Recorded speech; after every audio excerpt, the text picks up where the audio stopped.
buat teman-teman yang ngerasa kram itu jangan panik dulu ya kak, karena ada cara mengatasinya dan gak perlu kita untuk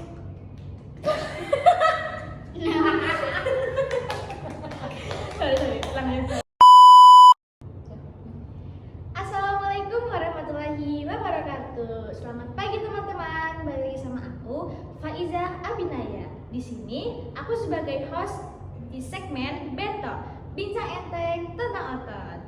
Nah, Bento di sini bakal bahas tentang macam-macam jenis otot, kontraksi mekanisme otot, dan suatu permasalahan umum terkait tentang otot.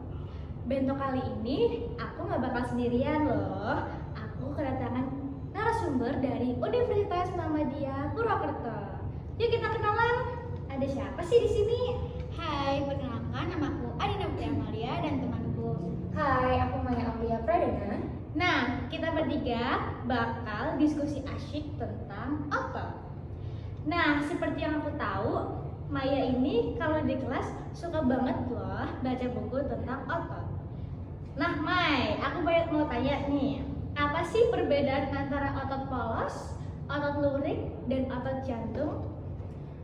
Jadi, yang pertama itu ada otot polos. Otot polos itu jenis otot yang tidak sadar atau involuntary. Otot ini itu terdapat di dinding organ seperti usus, pembuluh darah, dan kandung kemih. Mereka itu tidak memiliki pola lurik atau garis-garis otot seperti pada lurik dan jantung. Gerakannya itu lambat dan tidak terkontrol secara sadar, tetapi sangat penting dalam proses seperti pencernaan dan pengaturan tekanan darah. Sedangkan otot lurik itu otot yang sadar atau voluntary, jadi kebalikannya, yang artinya kita itu bisa mengontrol gerakannya. Otot ini tuh terlihat bergaris-garis di bawah mikroskop karena susunan sarkomernya itu rapi. Otot lurik ini terletak di rangka tubuh dan berperan dalam gerak tubuh seperti berjalan, berlari, dan mengangkat benda sebagainya. Terus ada otot jantung yang terakhir, seperti namanya, itu tuh ditemukannya cuma di jantung aja. Meskipun memiliki garis-garis seperti otot lurik, otot jantung ini bekerja secara tidak sadar, mirip dengan otot polos. Namun yang membuatnya unik itu, otot ini berkontraksi terus-menerus tanpa lelah untuk memompa darah ke seluruh tubuh. Oh, jadi kalau misal aku lagi lomba lari itu yang dipakai otot lurik ya? Iya. Jadi gitu teman-teman. Udah paham belum tentang perbedaan antara otot polos, lurik, dan jantung? Jadi ternyata di dalam tubuh kita banyak banget otot di dalamnya ya Kak Maya. Nah, selain Maya, Dinda juga di kelas suka banget nontonin video edukasi tentang otot loh. Coba kita tanya ke Dinda. Are you ready, Din? Oke, Din. Jadi aku mau tanya tentang gimana sih mekanisme kontraksi otot itu bisa terjadi? Jadi, mekanisme kontraksi otot dapat dijelaskan melalui dari sliding filament atau filamen yang meluncur. Pada otot lurik, proses ini dimulai dengan sinyal listrik dari saraf yang mencapai otot. Sinyal ini memicu pelepasan ion kalsium dari retikulum sarkoplasma ke dalam sel otot. Ion kalsium ini diberikan dengan troponin yang kemudian menggeser tropomyosin sehingga membuka situs pengikatan pada filamen aktin. Filamen myosin kemudian dapat berikatan dengan aktin dan melakukan gerakan yang disebut power stroke yang memendekkan sarkomer dan menyebabkan kontraksi otot. Proses ini membutuhkan energi dari ATP dan setiap kali ATP terurai, myosin bisa bergerak dan menarik aktin lebih jauh. Saat ATP kembali mengikat, myosin terlepas dari aktin dan siklus bisa dimulai lagi. Pada otot polos, mekanismenya mirip, tetapi ini lebih lambat dan lebih bertahap karena struktur otot polos berbeda. Sedangkan pada otot jantung, kontraksi dikendalikan oleh sistem saraf otonom dan sinyal-sinyal listrik dan sel pacu jantung. Gitu. Oh, kayak gitu caranya. Ternyata di dalam tubuh kita selain banyak otot, kontraksi juga harus pakai cara-cara yang benar ya Kak. Dan setahu aku yang tadi barusan Dina jelasin, kontraksi otot itu membutuhkan ATP, betul nggak? Betul. Kalau nggak ada arterinya berarti nggak bisa berkontraksi? Yes. Oke, gitu ya teman-teman. Udah paham belum nih tentang kontraksi? Mekanisme otot itu terjadi. Nah, balik ke Maya. Mai, tadi kan udah udah bahas tentang perbedaan otot polos, lurik, dan jantung. Nah, di dalam otot itu ada nggak sih salah satu atau beberapa masalah yang umumnya terjadi pada otot? Ada dong, salah satu masalah umum yang terjadi terkait otot adalah itu salah satunya ada kram otot. Jadi kram otot itu kontraksi secara tiba-tiba dan tidak terkendali dari otot yang sering kali menyakitkan. Kram ini bisa terjadi karena dehidrasi, ketidakseimbangan elektrolit, atau kelelahan otot. Jadi saat kita kekurangan cairan atau elektrolit seperti natrium, kalium, atau magnesium, fungsi normal otot ini terganggu dan menyebabkan kontraksi otot menjadi tidak terkendali. Selain itu, kelelahan otot setelah aktivitas fisik itu juga dapat memicu terjadinya kram. Oh, nih buat teman-teman atlet atau teman-teman yang suka kram, ternyata kayak gitu loh prosesnya tentang kram Penyebabnya. itu penyebabnya. Nah, kalau misalnya itu terjadi nih, gimana sih cara mengatasinya?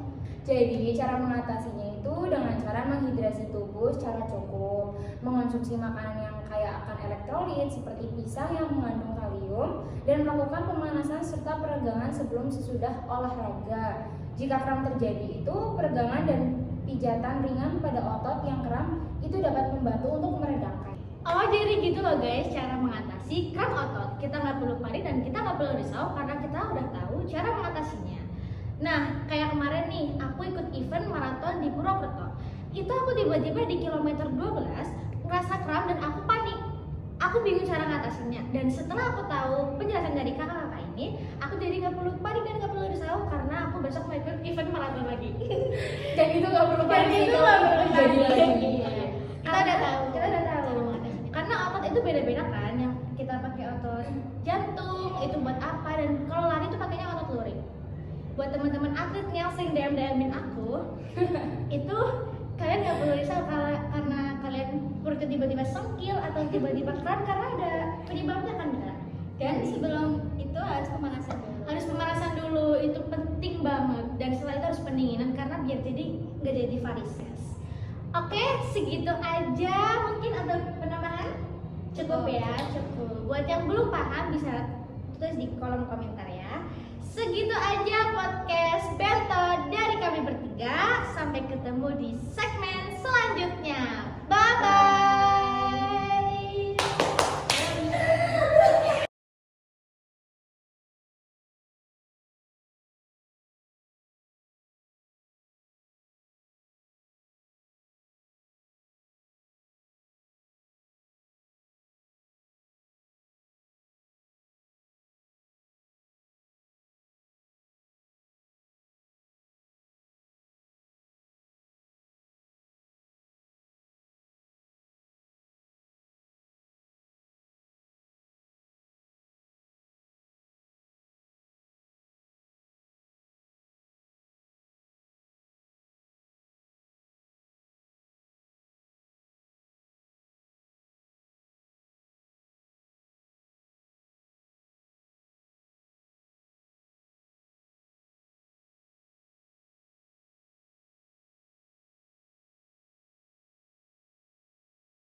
Bye.